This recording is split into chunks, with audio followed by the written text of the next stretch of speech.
Ciao ragazzi e bentornati come sempre sul canale. Il video di oggi sarà dedicato al gruppo elettrogeno. Quindi chi fa una scelta di vivere off-grid, di vivere senza il gestore e ha intenzione di andare a mettere un gruppo elettrogeno deve sapere alcune accortezze che andremo a vedere nel video di oggi. Mi sono preso del tempo per fare questo video, sapete che io vivo off-grid ormai da diversi mesi, ma vi volevo accompagnare in questa cosa gradualmente, quindi realizzare un impianto off-grid in tutti i suoi passaggi in maniera omogenea, quindi andare a vedere tutti questi componenti che arricchiscono il nostro impianto off-grid come lavorano, diciamo, in armonia tra di loro. E uno di questi è proprio il gruppo elettrogeno. Che caratteristiche deve avere, che cosa dobbiamo stare attenti, che cosa dobbiamo fare, come lo dobbiamo collegare. Quindi il video sarà. Ci sposteremo da qui dal laboratorio, andremo proprio sul mio impianto, vi farò vedere come funziona, che tipo di modelli di gruppo elettrogeno possiamo prendere in considerazione e poi ci troviamo qui per le nostre conclusioni. Ci tengo ragazzi a precisare una piccola cosa. La prima cosa che vi farò capire del gruppo elettrogeno è che anche il gruppo elettrogeno ha il cosiddetto neutro flottante, quindi il neutro diciamo che porta una tensione fittizia. Più o meno una tensione intorno, almeno il mio portava una tensione intorno agli 80 volt. Per farlo lavorare in maniera corretta, quando adesso ci spostiamo sull'impianto vi farò vedere che cosa ho fatto praticamente sull'arrivo della linea del gruppo elettrogeno. Il gruppo elettrogeno che ho installato io sul mio impianto è un Pramac PX 8000. 8000 non sta per i kilowatt quanto è la potenza, ma bensì per il modello. Poi è un modello da 6 kilowatt realmente, quindi può erogare diciamo una potenza in uscita di 6 kW. La linea che esce dal gruppo elettrogeno è portata in questo commutatore. Questo commutatore era un commutatore provvisorio quando ancora io avevo il gestore dell'Enel per fare diverse prove.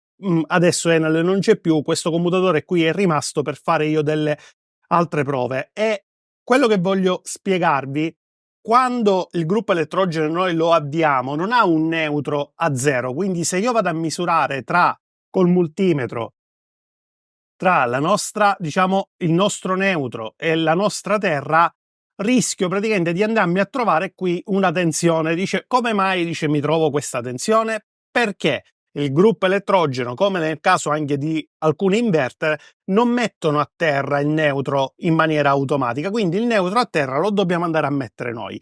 Per questo, in questo punto qui, adesso avvicino la telecamera, a favore, troverete questo genere di collegamento, c'è il blu insieme al giallo-verde, quindi il blu che è il neutro è ponticellato col giallo-verde che va al collettore diciamo di terra, quindi al picchetto di terra, e questo consente di andare a mettere il neutro a terra e lavorare con un neutro a zero. Quindi il neutro va a zero e la fase va, diciamo, attenzione, quindi porta alla 2,30. Adesso casomai vi accendo un attimo il gruppo elettrogeno e andiamo a fare questa misurazione per farvi proprio realmente capire. Quindi ragazzi accendo il gruppo elettrogeno, quindi avvio per farvi capire qui che genere di collegamento è stato fatto e che tensione eroga.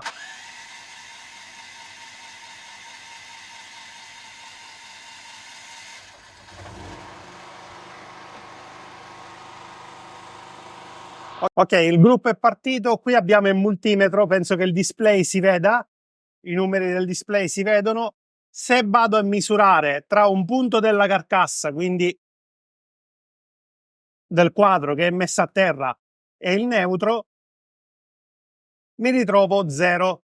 Se invece vado a misurare sulla fase, mi ritrovo, vedete, 235. Quindi significa che il neutro messo a terra va a lavorare a potenziale 0. Quindi perché questo? Questa scelta è dettata da una cosa e adesso ve la spiego. La scelta, ragazzi, di andare a mettere il neutro a terra del gruppo elettrogeno è dettata da un'esigenza che voglio far capire.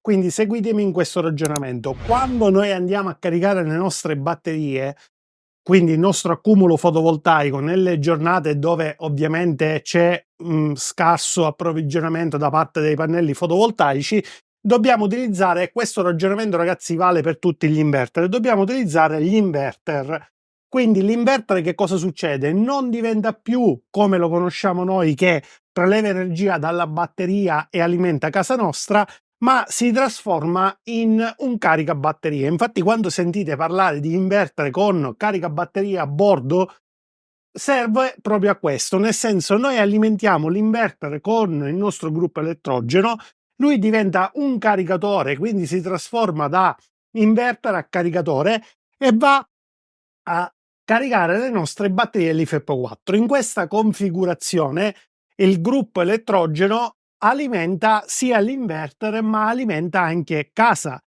Quando alimenta casa e io non metto il neutro a terra del gruppo elettrogeno, mi ritrovo con un neutro flottante dentro casa e questo mi comporta che poi ho poca sicurezza dentro casa, in quanto tutti i dispositivi, quali differenziali e anche parte degli utilizzatori, non funzionano.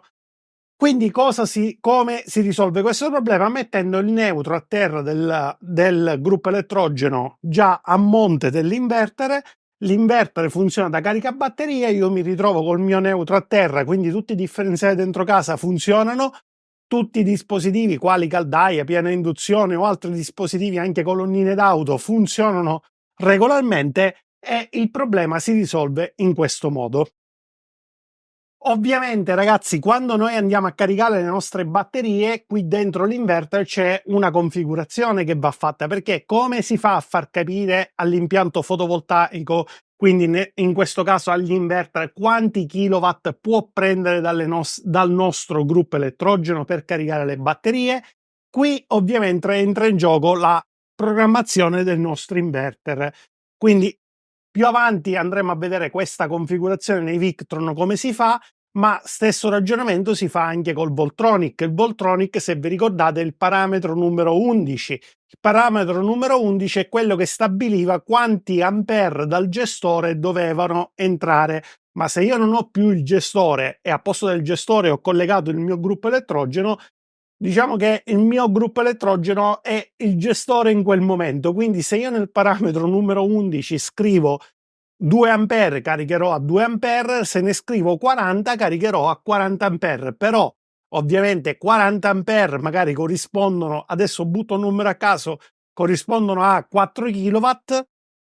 Se il mio gruppo elettrogeno mi sono andato a comprare è da 3, non posso settare 40 perché vado fuori scala. Quindi tutto praticamente va proporzionato in funzione del gruppo elettrogeno che io ho comprato.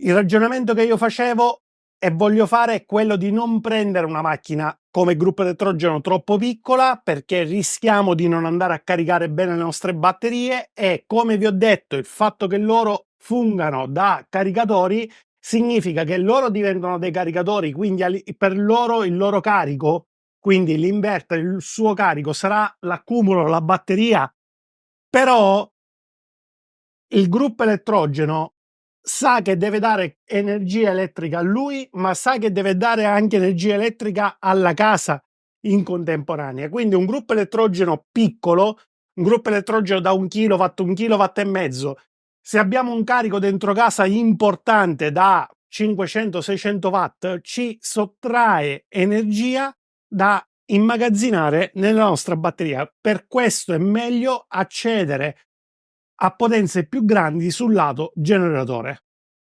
Altro fattore: questi gruppi elettrogeni non possono stare accesi per tantissime ore. Perché non possono stare accesi per tantissime ore? Perché ovviamente la macchina comunque non è pensata come macchina per lavorare H24, quindi andare a prendere un gruppo elettrogeno piccolino e farlo lavorare per 7-8 ore di fila.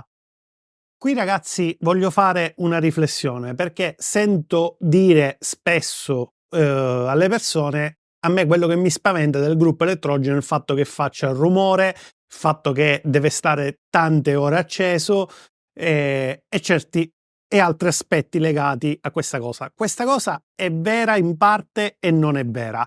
E con questo voglio, diciamo, fare chiarezza, perché qui c'entra anche il discorso della potenza del gruppo elettrogeno. Se io compro, come vi ho detto, un gruppo elettrogeno piccolino da 1 kW, io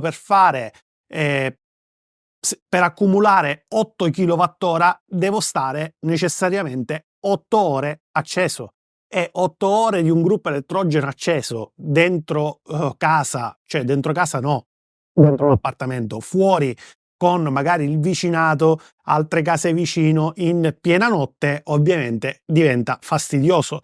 Ma se il nostro ragionamento iniziamo a vederlo in maniera diversa e quindi non compro più un gruppo da 1000 watt che mi costa poco, ma compro un gruppo più grande, quindi aumenta anche il costo del gruppo, però c'è da dire questo, quindi compro un gruppo da 6, compro un gruppo da 8 kW, per fare 8 kWh un gruppo da 8 kW mi serve solamente un'ora acceso. Quindi se io devo integrare questi 8 kW nella mia batteria di funzionamento del gruppo elettrogeno in un orario dove ovviamente non si disturba, prendendo in considerazione anche dei gruppi che esistono, di quelli ben silenziati, non è il caso del mio gruppo elettrogeno perché non ho problemi, diciamo, di vicinato, diventa ovviamente possibile accendere questi gruppi elettrogeni per un'ora, un'ora e mezza, 2 ore.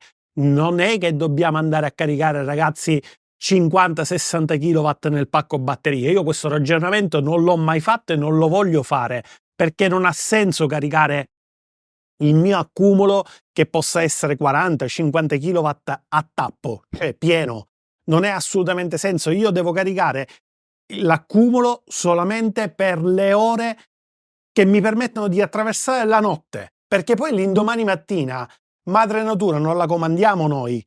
Cioè, se l'indomani mattina c'è il sole, sarà il sole a integrare in batteria. Se io mi sono caricato le batterie tutte durante la notte, tutti e 40, e l'indomani ho il sole, io ovviamente ho buttato soldi di carburante per andare a caricare, perché poi il sole, diciamo, l'energia fotovoltaica non ho dove metterla, perché in quanto mi trovo già il gruppo pieno.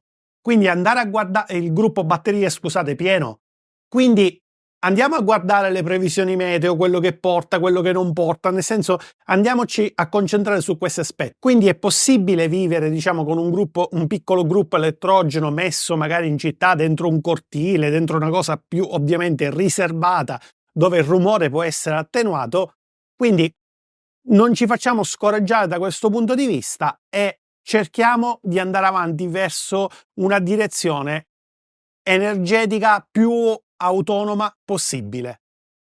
Ovviamente, ragazzi, quello che ho detto io, le batterie non si possono, diciamo, caricare solamente tramite questo sistema qui, quindi andare a mettere a trasformare i nostri inverter in caricabatterie. Si possono anche andare a caricare tramite un caricatore a parte, quindi mi vado a comprare un grosso caricatore che ha il suo costo, attenzione, perché un caricatore da 50 ampere non mi costa 100 euro, 200 euro, quindi andare a comprare un grosso caricatore, alimentare questo caricatore dal mio gruppo elettrogeno e andare, diciamo, diretto sul mio accumulo, quindi sul mio accumulo LiFePO 4.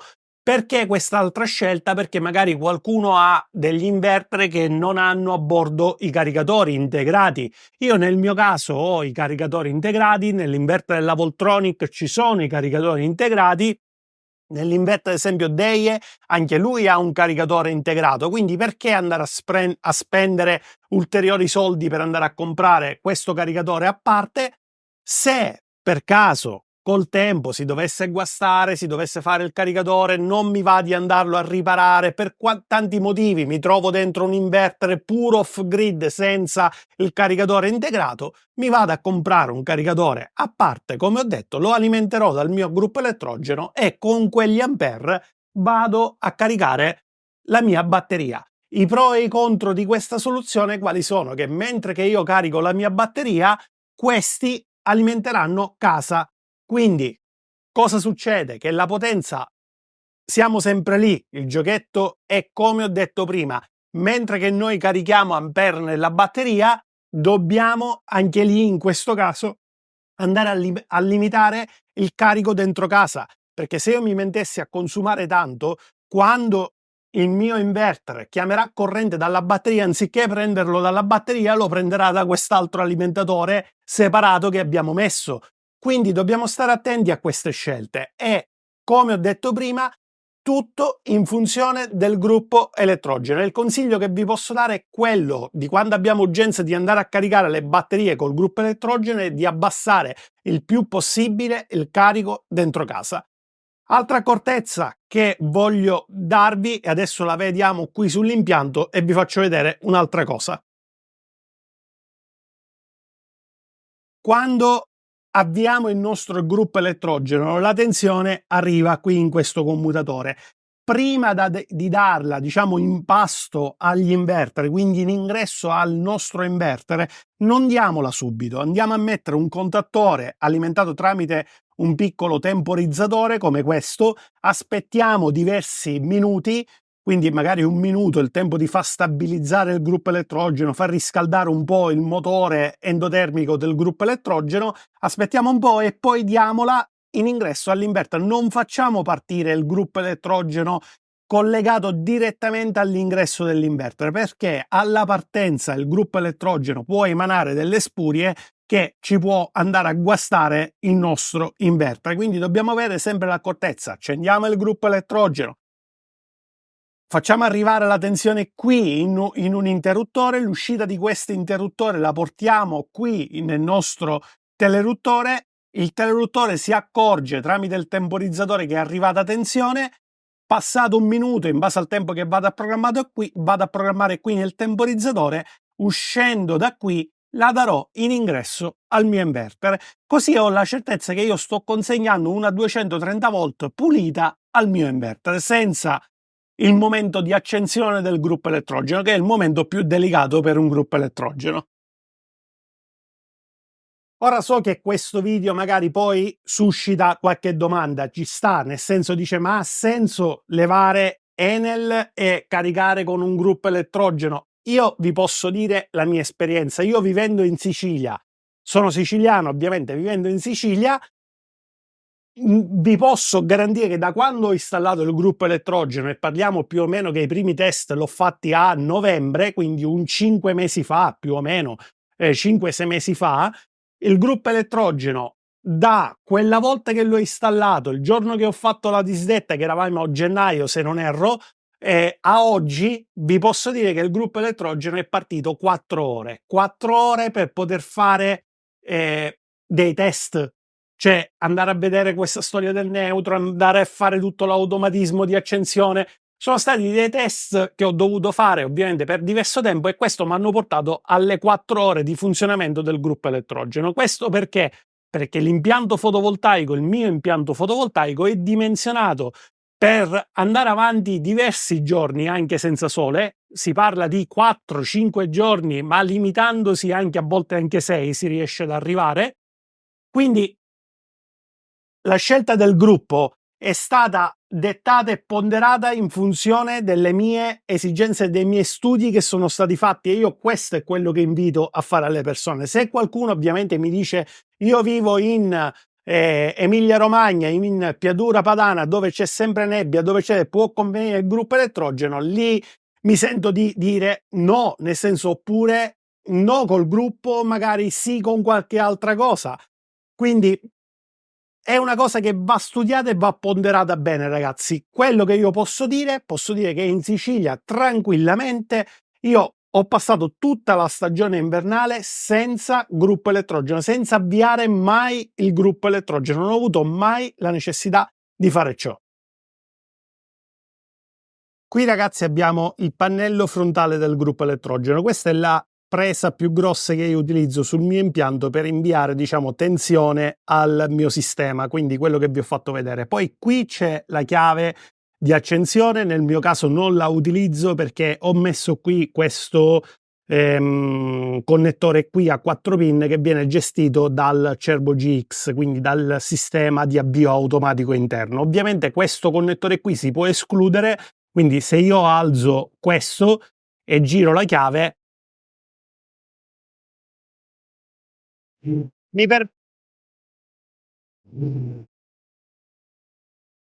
girando la chiave mi permette di fare l'avvio in loco, quindi con l'ATS diciamo staccato. Se questo lo abbasso, girando la chiave lui prova ad avviare, ma ovviamente il gruppo elettrogeno non si avvia in quanto non ha il consenso da parte del sistema interno. Qual è l'accortezza che ho avuto per la scelta del gruppo elettrogeno? Sicuramente una è stata avere un motorino di avviamento e mi interessava solo quello, non mi interessavano sistemi ATS già integrati in quanto quelli funzionano per mancanza Enel e non per avvio per necessità, quindi avvio diciamo sul mio impianto. Quindi l'accortezza che ho avuto era solamente di andare a ricercare un gruppo elettrogeno, l'ho cercato qui in loco da me, quindi mi sono diciamo accontentato di quello che mi offriva qui in mercato, anche se Pramac mi soddisfa molto come marca di gruppo elettrogeno. Ho messo questo qui, ho messo questo selettore, quindi sono modifiche che ho fatto io, la chiave rimane sempre a 1, dopodiché la modifica che ho fatto fare a un amico è stata questa. Vedete qua sotto c'è questo attuatore va a tirare diciamo in maniera automatica l'aria, quindi va a tirare in maniera automatica l'aria dal, guardate se ve lo accendo cosa succede, vedete che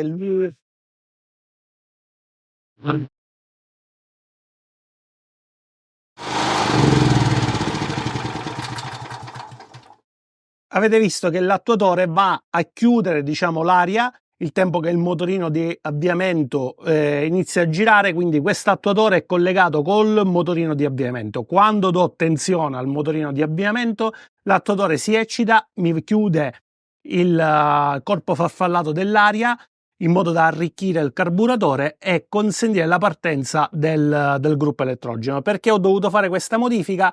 Perché solitamente quelli con l'ATS a bordo qui sopra, nella parte di sopra, hanno già un motorino integrato. Il fatto che il mio non aveva la partenza automatica con l'ATS, questo motorino non lo porta. Significa che io devo venire qui, aprire l'aria manualmente e poi girare la chiave. Io ovviamente questo non lo volevo, quindi ho fatto inserire questo piccolo qui attuatore di pochi euro per far sì di andare a tirare l'aria quando mi serve.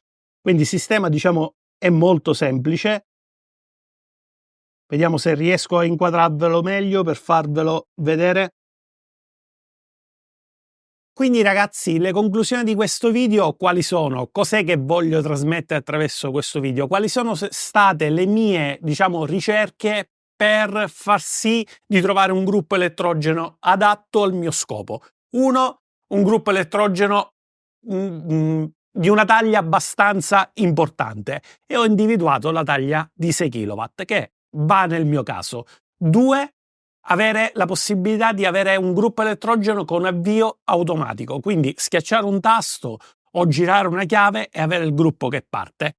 Quindi queste sono state le due cose fondamentali della ricerca del gruppo elettrogeno. Ovviamente c'è stata anche la scelta del diesel o benzina. Ho preferito benzina perché è molto più gestibile rispetto al diesel, in quanto il gruppo elettrogeno, come vi ho spiegato, sta fermo parecchi mesi l'anno e quindi questo mi implica che il motore benzina si fa trovare abbastanza pronto quando lo vado a cercare. Dopodiché è anche modificabile con delle modifiche e farlo convertire, diciamo convertirlo a GPL, quindi è facile conversione questa cosa che non escludo in un futuro. Altra cosa importante, il fatto di avere comunque diciamo un centro assistenza locale, perché andare a prendere un gruppo elettrogeno e poi non avere ricambi, non avere assolutamente nulla, diciamo mi lasciava un po' spiazzato da questo punto di vista. Quindi questi sono i miei consigli che io mi sento di darvi quando dovete andare a cercare un gruppo elettrogeno per fare quello che ho fatto io all'interno del canale. Quindi ragazzi, come sempre io spero che il video è stato utile, vi raccomando l'iscrizione, il mi piace se è sempre utile e ci vediamo in un prossimo video.